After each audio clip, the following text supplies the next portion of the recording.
just start with, tell me about what's going on in Del Rio and Eagle Pass. Okay, so all you have to do is turn on the news and you can see that we're super busy on the border. And that's southwest border wide. We're really busy in every location. But Del Rio sector is uncommonly busy. So we've never seen anything like this in our history. We're the second busiest sector in the nation, which is saying something. The Rio Grande Valley remains the busiest sector in the nation.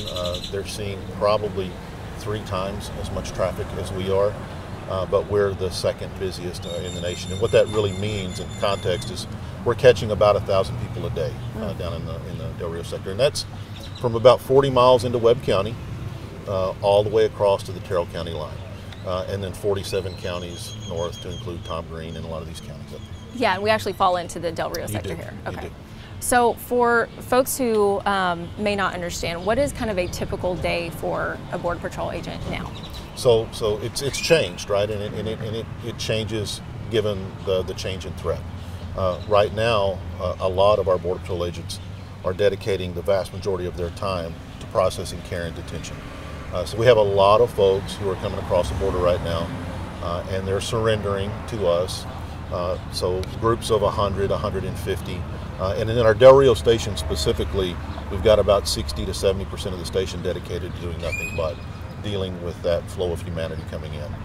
But in other stations, say the Carrizo Springs stations out on our far eastern flank, while they're still processing a lot of folks, they also have a lot of traffic trying to get around us. So the number of folks who are getting away from us are increasing because the number of agents that we have to deploy are all dedicated to processing care and detention of these groups that are given up.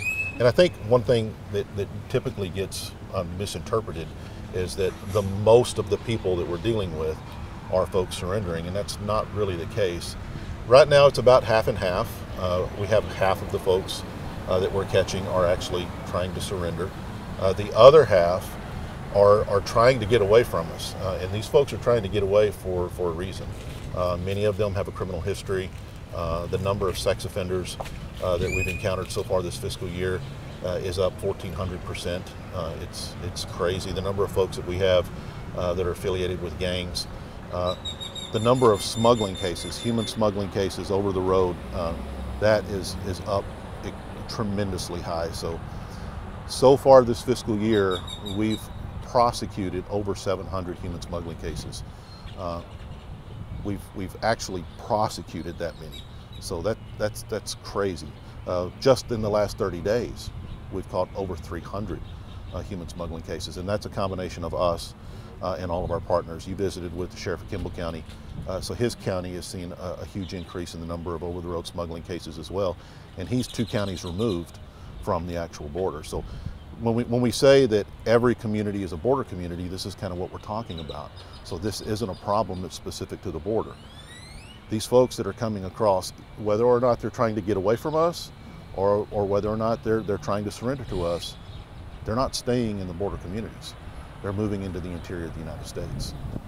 And that kind of leads me to my next question, the ripple effects and why they are coming here. I'm sure you've talked to, and your agents talk to them as they come across. What's their story? What do they tell you? So a lot of them come for various different reasons, right? So some of them are fleeing significant hardship in their country.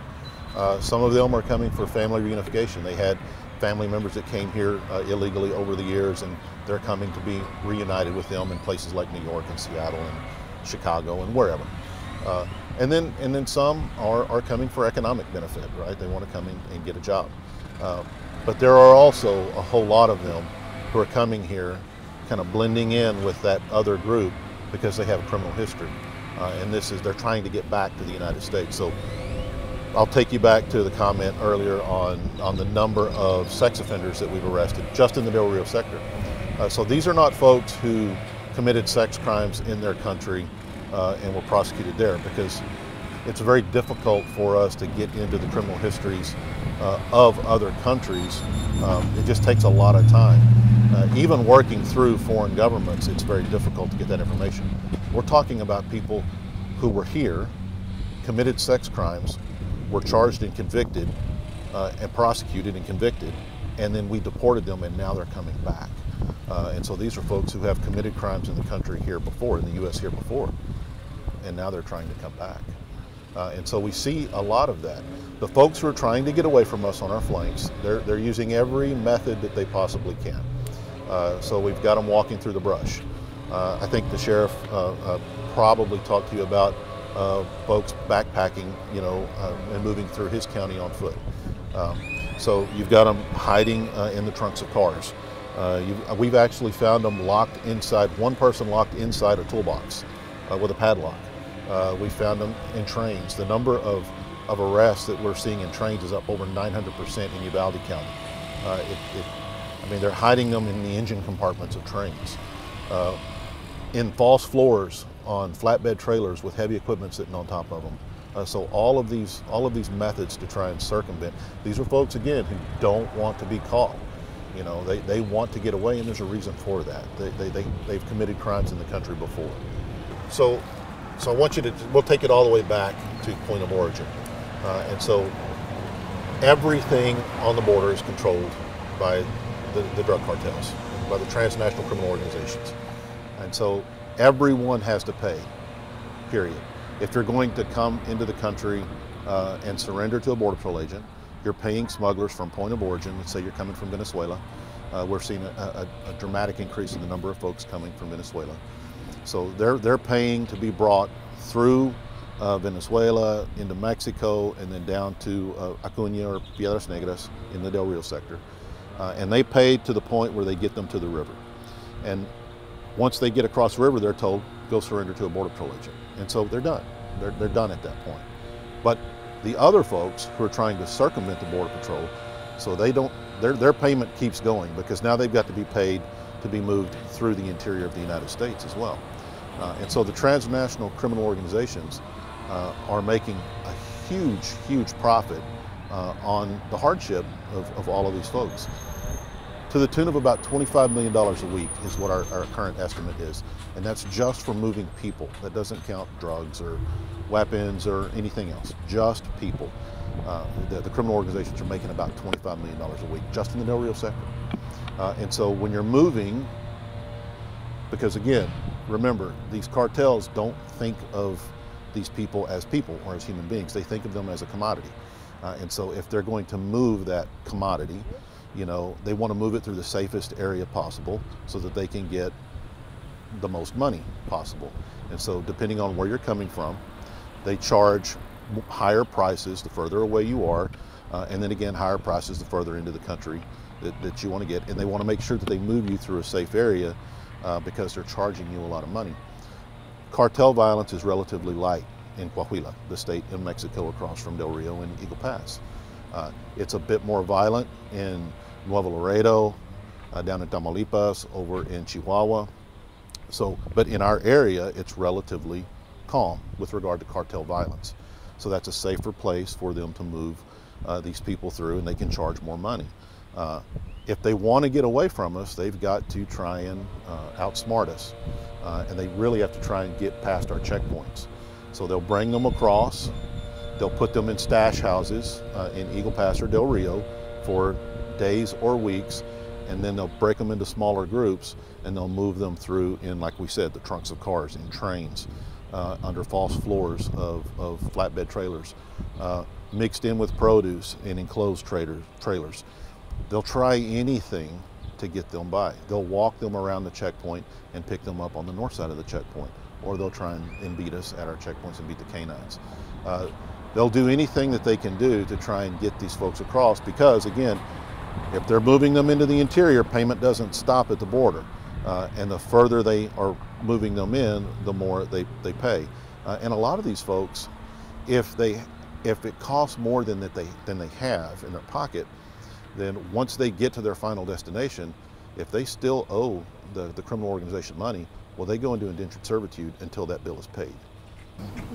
So that indentured servitude, what are the types of jobs that they force them to do? Anything. It can be anything. So whatever job they take, whatever money they make goes back to the cartel until their bill is paid in full. So for these folks, I mean, they've got to know the risks coming across. When you speak to them, what why do they do it? Because it's so risky. They feel like coming here is worth the risk. So, I mean, the daily wage in whatever country they're coming from is nothing compared to what they can make here. If they have family already here, they want to reunify with that family. So there are many different reasons why. And again, the folks who are criminals, the criminal enterprise that they can involve themselves in here is going to be more lucrative for them than it would be on the south side of the border. So everyone has their own reason for coming to the United States. But what needs to happen is they need to come here legally, right? And so on the criminal side, that's never going to happen. So the folks who have criminal histories are not going to try to come here legally. The folks who are surrendering need to go through the process and try and come here by legal means. So speaking of, just resources and everything like that, what is, how would you explain, I guess, how this border crisis is affecting the agents? Because we've got, agencies from all over, and even all over America now, Florida, everywhere, coming to help y'all. So what is, it's just chaos, it seems like. So we're very, very busy, busier again than we've ever been. Del Rio sector is relatively small as far as sectors go. So along the southwest border, the border area is broken up into Border Patrol sectors. And over our history, we've seen surges like this in activity in San Diego, in El Paso, in Tucson, in the Rio Grande Valley. We never have seen anything like this in Del Rio. Just to our west in the Big Bend sector, they're seeing a tremendous increase in apprehensions as well. They've never seen anything like this. So this traffic is now being pushed through a lot of the areas where we've never seen it before. And because we never saw it before, we never resourced to that problem. So we've got Big Bend sector and Del Rio sector are the least staffed sectors in the entire border in Texas. And so while we've got a lot of agents in other areas, we're having to detail them into our area to kind of help out. The problem is it's busy everywhere. So we're pulling agents from our northern border, we're pulling agents from the coastal border to help us with the processing piece, right? Because we got processing, care, and detention. That's the big draw on our manpower. So we're using them to process, and then our agents, to the extent that we can, we're trying to get them out to deal with a lot of this traffic on our flanks because they know the area. But all help is good help. Texas Parks and Wildlife, Texas DPS, our partners with state and local sheriff's office and police departments, they have all come to our aid to help us deal with this problem because, again, it's not just a border problem. So this is affecting communities all through the interior. So the number of high-speed pursuits that we have seen so far this year is up 1,000%. It's crazy. All of our partners are seeing the same kinds of increases in high-speed pursuits because typically we would have a lot of agents out working the border and we would be catching these smuggling cases closer to the border, or we would be catching the people who were coming across before they get into smuggling vehicles. But because we're dedicated now to processing, care, and detention, and we're not out there, more people are making it into cars, more people are making it into stash houses and then cars, and then they wind up on our highways, and our state and local law enforcement see them. That turns into pursuits, which can turn deadly. And so everyone is pushing south towards the border to try and get a handle on it at the border so that it doesn't affect these communities like that. So going back to the care and the processing and the detention, could you explain that process? What happens? Okay, they surrender to you, then what? So for us in the Del Rio sector, so we'll use Del Rio Station as an example. So let's say we catch a group of 100. They come across the border and they surrender to us. So we will encounter them on the river, either us or one of our partners. And the first thing that we do is we triage that group. We try and figure out whether or not we have any unaccompanied children in the group, whether they're family units, if anyone needs medical attention, if we have pregnant females, because this is all the mix that we deal with. And we break those into individual kind of specific groups. Right now, if we have family units, we're moving them down to Eagle Pass, where we have the big soft side processing center. That gives us more capacity to process those folks. And the NGO that we have there has a higher capacity as well, so they can provide more help. Our single adults, they're coming into the Del Rio station area. They're getting processed there. And then all of our unaccompanied children go to Uvalde. So every group has a place where we can dedicate resources to them. Once we finish processing these folks, if they have a criminal history, we're seeking prosecution on them. Our U.S. attorneys have been really good to us. The local district attorneys are really helping out as well. Border prosecutions units are helping. If we can prosecute them for crimes committed, or if they're ag felons, reentry after deport, we will try and prosecute those folks.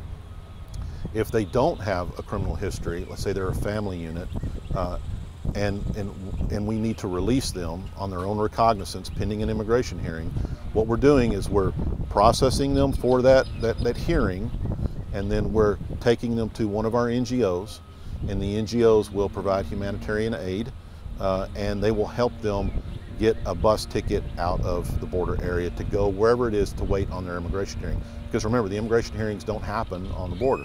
They happen at locations throughout the country. A lot of these groups are also being handed over to ICE enforcement removal operations. If they meet detention requirements, we will hand them over to ERO, and ERO will take them and put them into a detention facility somewhere in the interior of the country as well. So it depends on the demographic and how all of that works. If any of them are sick or if any of them are injured, we immediately take them to the hospital. We get them taken care of. I do have about 115 or so medics assigned to the sector, so Border Patrol agents who are also trained as medics.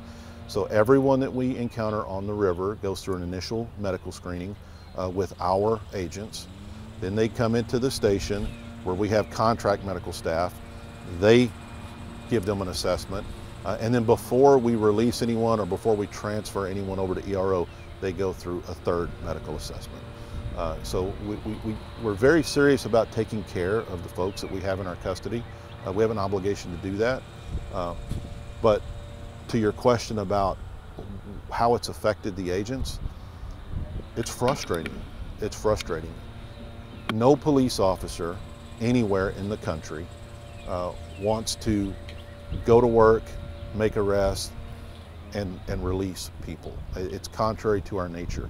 But what you have to understand is that Border Patrol agents can only operate within the confines of the law, right? And so the law is established, and we operate within those confines as governed by the policies of the day, right? And so our agents, we tell them, keep your head up. We know you're frustrated, but we're doing everything that we can possibly do to deal with this problem. And we've got a lot of help from our state and local partners. We're focused on primarily one thing.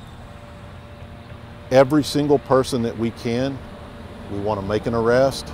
We want to get them into the office. We want to run biometrics because we need to make sure we know exactly who we're dealing with, to the extent that we can, why they're here and what their intentions are. We have little control over what the final outcome is going to be with them with regard to their immigration proceedings.